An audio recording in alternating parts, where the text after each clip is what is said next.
On est dans les halachot de la fête de Shavuot. 6 Sivan, ça c'est la fête de Shavuot. Après qu'on a compté 49 jours. Pourquoi ça s'appelle Shavuot? Parce qu'on compte 7 fois 7. Ça s'appelle Shavuot. C'est pour cela, la fête, elle s'appelle Shavuot. Okay? Et c'est écrit à la fin, V'asita hak Shavuot la Hashem Elohecha. Et les Chachamim, ils ont dit, okay? Pourquoi ils ont mentionné de compter, le compte 1, 2, 3, parce que quand on est sorti d'Égypte, Akadosh Baruch Hu, il a dit, vous savez, vous allez recevoir la Torah à la fin des 49, ça veut dire le 50e jour. Comme c'est écrit, il fallait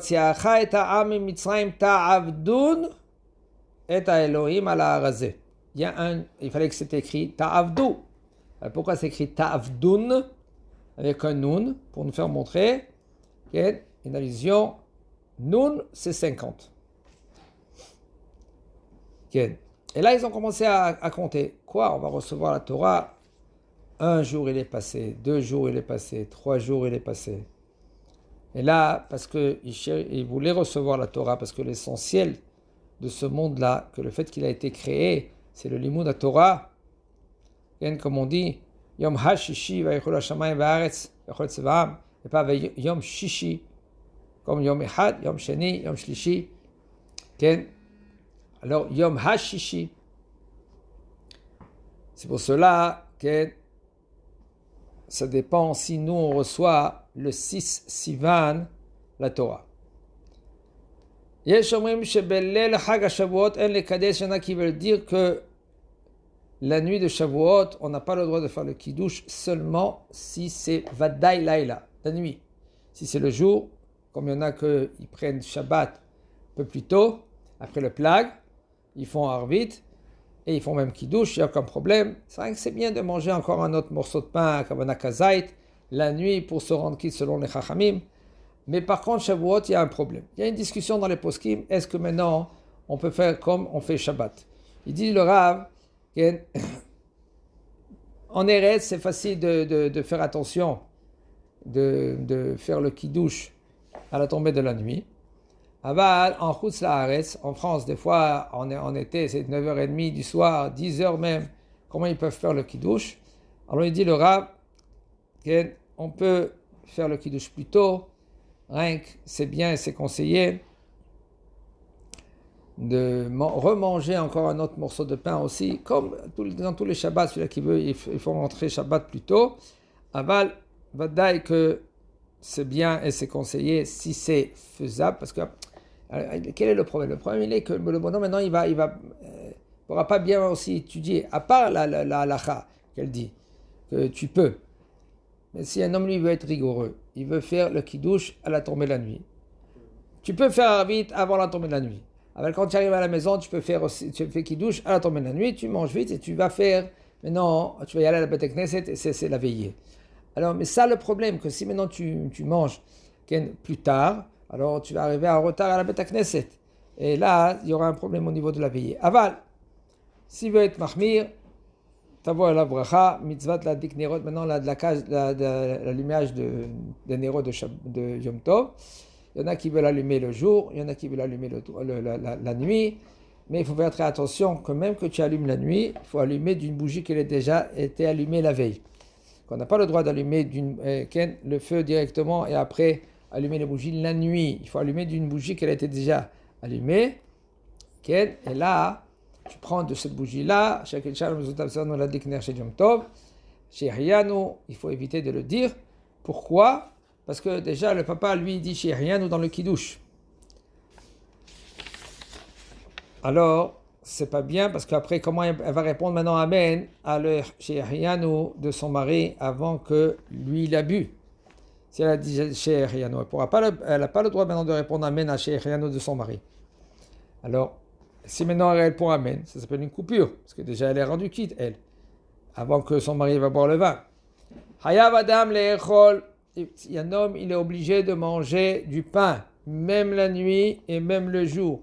On verra, Bezat Hashem, il faut savoir que c'est une obligation de manger du pain.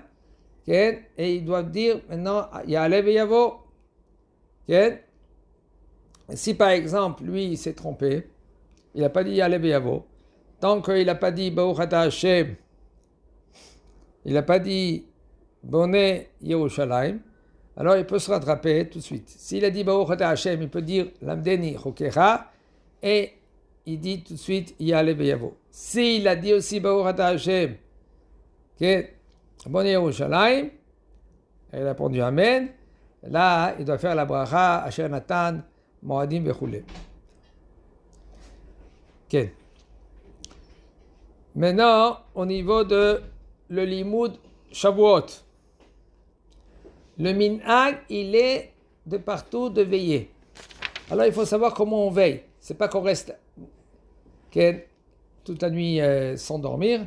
Et là, il faut apprendre la halachot.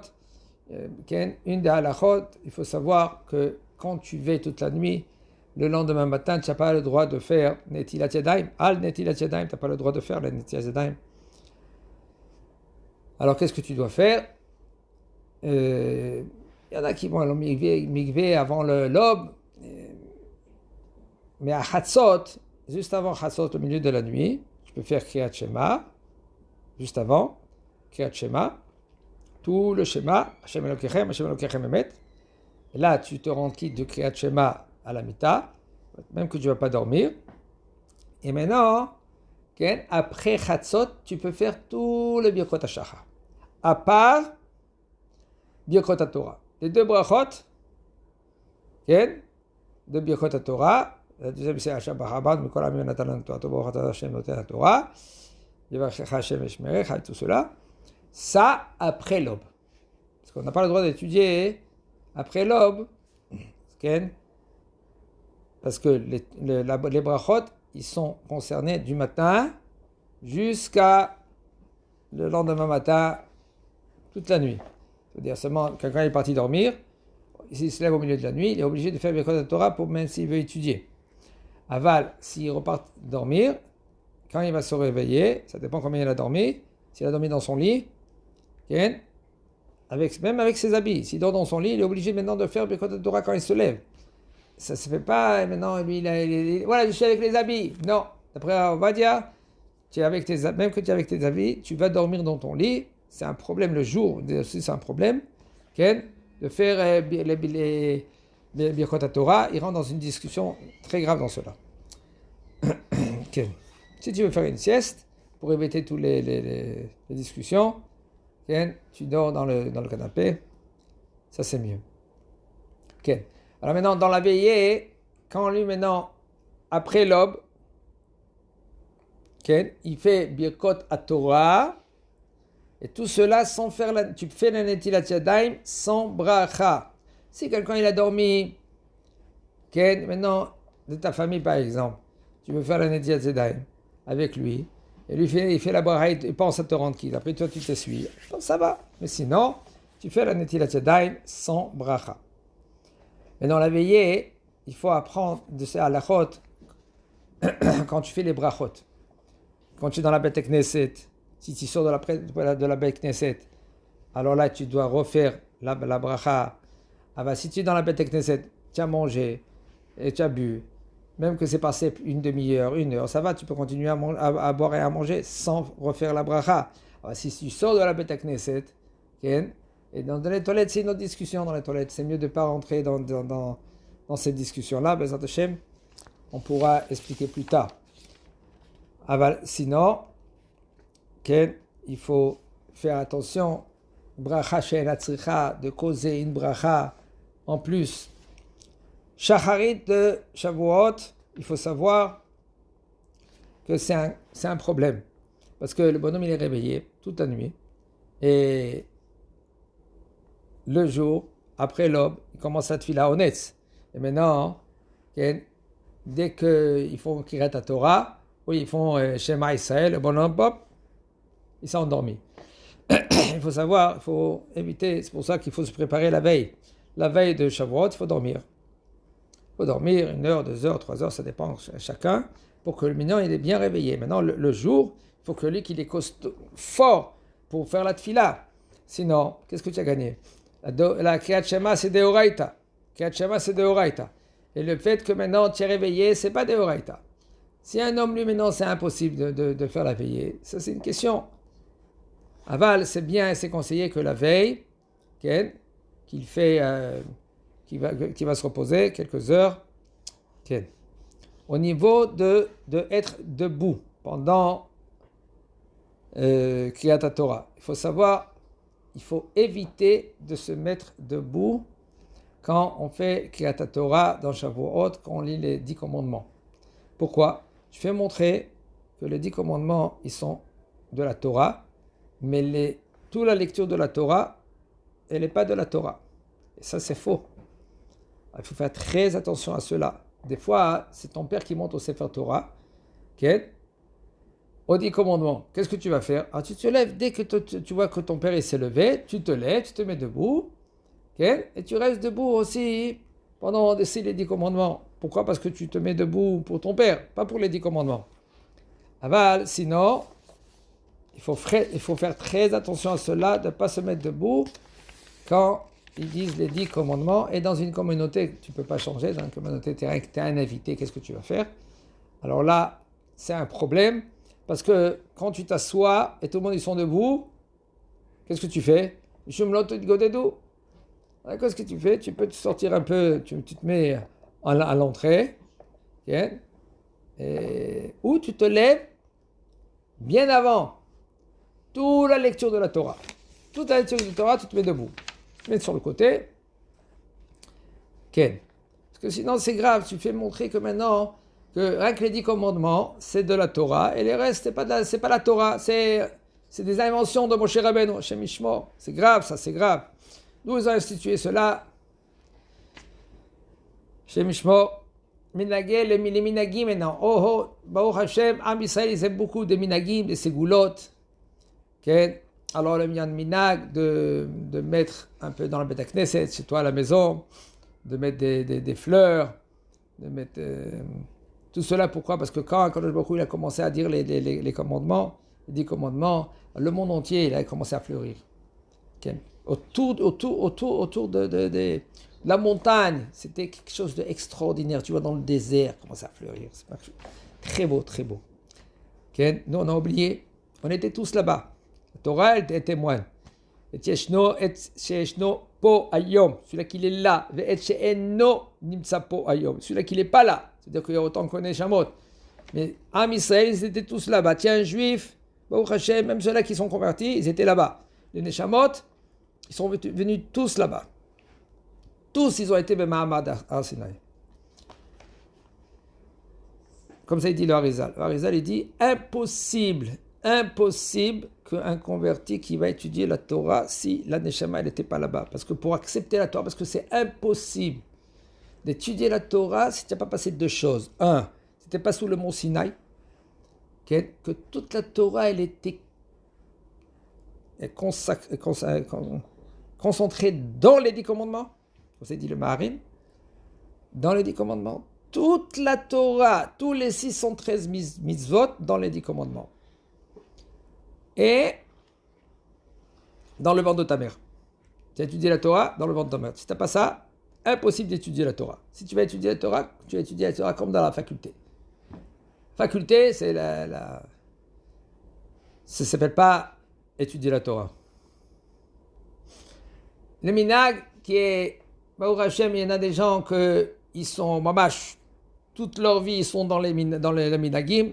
Alors il faut savoir que, comme il y en a beaucoup de rabbinim, comme le Rav Nissim Yagen, lui il disait tout le temps, Zatzal, il disait que Purim, les gens, ils se déguisent.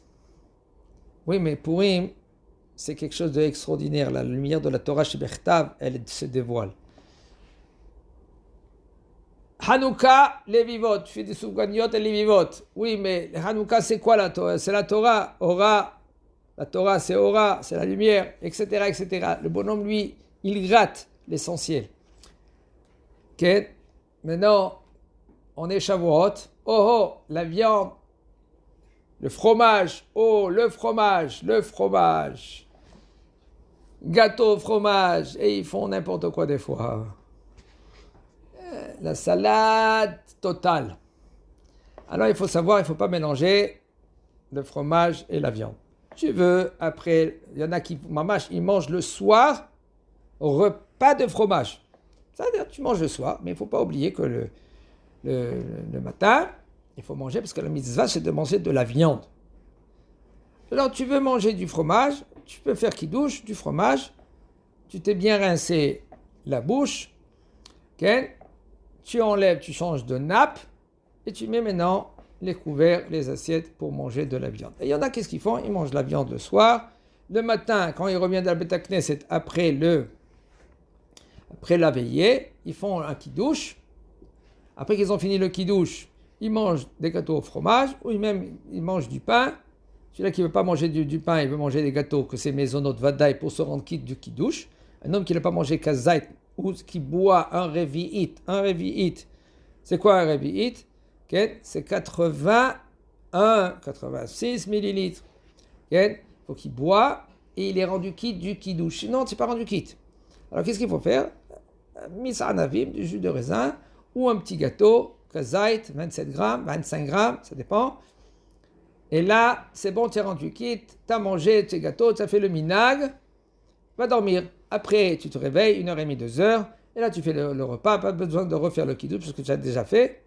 Et là, tu manges de la viande, et après que tu as mangé 2h, 3h, 4h, tu vas au Beth Midrash, et tu vas étudier la Torah, parce que la mitzvah, elle est Chesio Lachem, Chesio la Hashem. La moitié, c'est pour toi, la moitié, c'est pour Akadosh Baruch Hu. Ça veut dire que tu manges, et aussi, il faut que tu étudies la Torah, si tu veux recevoir la Torah vraiment, Bezat Hashem. Okay. Ou même, il y en a qui vont directement, quand ils sont sortis de la Beth Knesset, ils vont dormir, ils se lèvent 1h, 2h, la maman déjà, elle a fait son kidouche, elle mange, elle fait un peu Teilim. C'est bien, c'est le jour de David Ameler ce jour-là. Okay. Et là, à 2h, tu mets la nappe, tu mets la table, et vous faites un repas. Il y en a qui font vraiment michoui, mangal. Ils font à la hèche.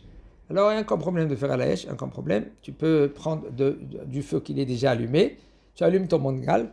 Même que quand tu fais comme ça, tu éteins, mais tu éteins pour allumer. Là, il n'y a aucun problème. Okay. Mais l'essentiel de manger de la viande avec du vin. Plus du vin que de la viande. Okay. Et il ne faut pas oublier de étudier la Torah ce jour-là, parce que c'est Matan Torah. Okay. Chazak Baruch.